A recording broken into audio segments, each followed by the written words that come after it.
What's doing? Welcome back. This is my second attempt at this video, so I'm even more angry, but let's talk about EGR Delete Cables. So it's not this vehicle because the car's already gone. The customer has allowed me to video and talk about the car, but didn't want his car and details and whatever all over the internet. So let's get into it. So I've got up here what we've got. It's a Mazda BT50 with a Ford JJ3. Is tuned, has a ECU shop Ultra Boost on it with 2 different maps, and he's doing a DPF burn every day. He lives up north past Gympie, drives the highway a lot, and is still doing a burn every day. So then he's come in because there's an oil bottle with a little wavy line underneath it. Not knowing what that was, he's checked the oil, everything's okay, and I said no, that's the actual oil dilution or oil service light. So one thing, he does the servicing himself, he hasn't cleared that out, so that's fine. But the other part is I checked the oil dilution, it was like 17% oil diluted. So I said you need to change your oil, you need to reset that light. That should sort your issue out, but doing the burns every day is a problem. We need to run up on the dyno, see what's going on, why, and let me log some things. So let's have a look. I ran up on the dyno, logged some things, noticed some things, and found some things. Okay, so I have logged all these in different names, also know what they all are. But as it's come in, we've got stock, well, the ECU shop thing turned off, map 1 and map 2. So you can see that that's there. Power and torque, nothing looks abnormal, that all looks fine. But let's have a look at some data. So when I ran it up, I noticed this. I'm like, okay, so we're going to EGR delete cable. My fault, I probably should look over the car a little bit better. I just backed it up to check it out. But then I noticed this. So this is a map sensor, and it shouldn't look like that. It shouldn't go up and down and back up again. And our fueling shouldn't look like that either. That's our AFRs. We're getting down to 14.8 at the lowest point. DPF in on map number 2. Very, very rich. And it shouldn't be dipping down. It's all happening identical here. So I found we have an issue with this. So I did some testing. So once I seen those 2-degree air temps, I knew we had an EGR delete cable. So I pulled the cable out and ran it back up again. Let's have a look. Okay, so it's going to get a bit messy here, but you'll see. We ended up doing like 9 runs. So the next one, same thing. So stock, map 1, map 2. Now, have a look. We're making more power. We're making a little bit less torque, obviously, with a bit of heat, but we're making more power with the EGR cable unplugged than it is plugged in. Like I said, we've got a bit of heat. Let's have a look at, like, we've got a bit of a hot day here. It was even hotter than that earlier today. But let's have a look at some data and see what's going on. Okay, so first of all, once we unplugged it, we've got our air temps back. So you can see there's about 34 degrees at the time, it's about 33 now. So our intercooler is working great, intake air temps are great. We go up our next line, all of a sudden our airflow meter is doing something similar to what it should be doing. And then as we look up here, it actually starts leaning out. So our tunes are actually running leaner than with the EGR cable plugged in. Still doing some weird stuff though. So the next thing I did was I went out and got my airflow meter, which I've got here, there somewhere, I've got it here, my airflow meter in my car. Ran out, grabbed that, come back in, threw it into his car, and we ran that up. So that was, let's see what we got. So you can see here, stock map 1, map 2. Again, we're making more power than we did with the EGR cable in. Like I said, our torque's down a little bit, but our intake air temps have gone up, and like I said, this is 9 runs back to back, all within 5 or 10 minutes. Like that was probably 10 minutes, half an hour, and then another 10 minutes, and half an hour, another 10 minutes, not even that. Like there's probably, I'll have a look at the time, so there's probably not even an hour in this whole thing. So there's quite a bit of heat there, and lots of runs with lots of data. And you can see our power and torque. Our power's doing weird stuff now as well. So let's have a look at data. So again, our intake air temps at 36 degrees, we can see it's logging in there nicely. Now our airflow meter is starting to do things that it should be doing. You can see there all 3 runs are nicely out there, nice and not perfect, but nice. And same with our AFRs. You can see it's leaning out now, not down the 14s, we're up in the 18s, where it should be with the DPF in. Tidy this up so you can see, but something weird was still happening here. But it sort of pointed out then, 1, the EGR cable was a problem. 2, the EGR cable created a problem. But 3, that I fixed the problem with the map sensor. I put a new one in it, got better, but not 100%. So I checked injector data. Now the injector data was out. One was at negative 1.5. I've got the data written down somewhere. Negative 1.5, 0.9, 1.1, and 0.4. So we've got injectors that are leaking, creating problems. When I look at the AFR here, I can see it. You can actually feel on the dyno that it was having a bit of a surge. And when that surge happened is when it went really rich. So let's have a look. So all I've done is I've got as arrived map 2, EGR cable unplugged map 2, and then my map 2.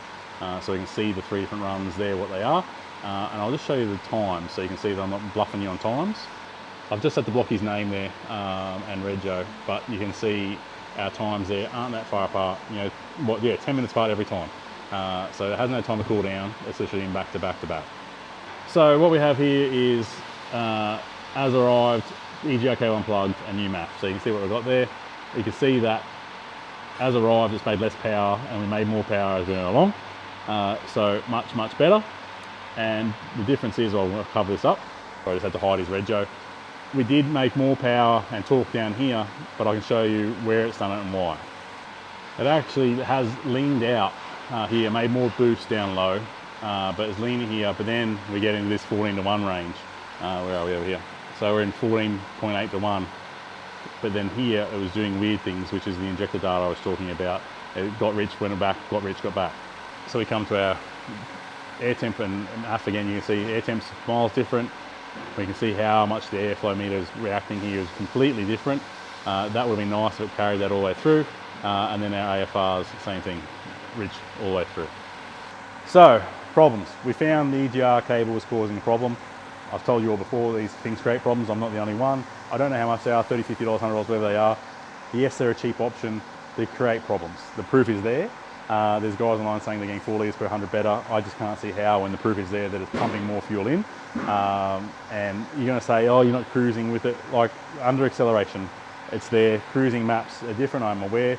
I'm not an idiot, but it's proof there that it's manipulating the MAF, creating problems, destroyed the MAF, and possibly, I don't know, destroyed the injectors as well, because they're now having a leaking problem at 60,000 Ks. I've never had to replace the injectors on these models cars before, other than upgrading them. This will be the first one, and generally within, you know, up to 100,000 Ks, I've seen these cars come in, they're within a point of each other injectors. These things are miles out. So it's got problems, it's created problems. I've fixed half the problem by getting rid of the cable. He's now driven back home. He's up the coast, up past Gympie. He's gone back knowing now that it's running leaner, so he won't go through as many burns. But he's going to try and see what he can do warranty-wise and getting that fixed. Long story short is, they're not that great. I would not run one. I know tunes aren't cheap at the moment, like they're about, you know, depending on where you go, $1,500 to $2,000, depending on who you talk to and wherever. At the moment, at the time of this video, we're at $1,594 for a tune. So I'm aware of that compared to $100 or whatever the price of a cable is, a lot of money. But now, a MAF sensor genuine new is $700. New injectors are about $1,000 each plus a couple of hours to do. He's up for about $6 grand in repairs because a cheap cable has destroyed his car. You do the math and tell me what you think is going to be the better option, whether you should spend the money up front on something good or spend something cheap and pay in the future. That's where it's at.